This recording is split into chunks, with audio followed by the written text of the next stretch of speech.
Assalaamu calaykum. Halkan waa Ogaal HD. Maanta waxaan ka hadlaynaa macluumaad ku saabsan xisaabiyaha weyn ee Al-Khawaarizmi, aabaha aljabrada. Kusoo dhawaada mawduuceena maanta.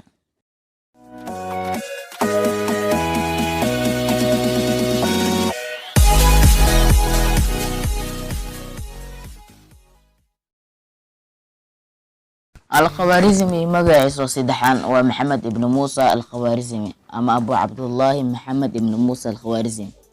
Sidoo kale wuxuu ahaa nin muslim ah. Al-Khawaarizmi waa nin ka soo helay xisaabta aljabrada sanadii 1637. Sidoo kale wuxuu aad ugu takhasusay cilmiga xidigaha ee loo yaqaan astronomer. Aljabra waxaa lagu definition gareeyaa inuu yahay qaybta xisaabta ee xarfaha iyo astaamaha kale ee guud ee loo isticmaalay si ay u matalaan tirooyinka tirada ee qaacidooyinka iyo islaagyada.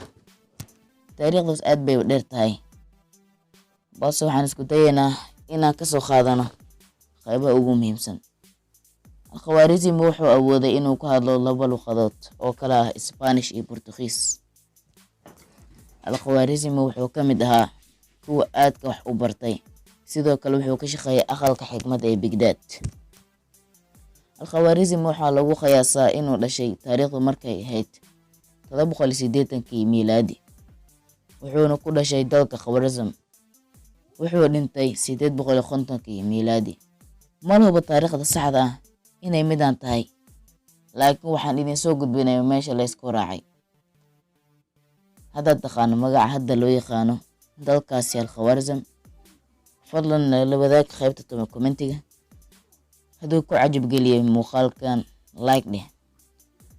Sidoo kale haddaad nagu cusub tahay, nagu soo biir adigoo taabanaya calaamad subscribe-ka. Hana iloobin inaad furto gambaleelka si ay kuu soo dhacaan muuqaal kasta aynu soo gelin channelka isla daqiiqadii aynu soo gelinay.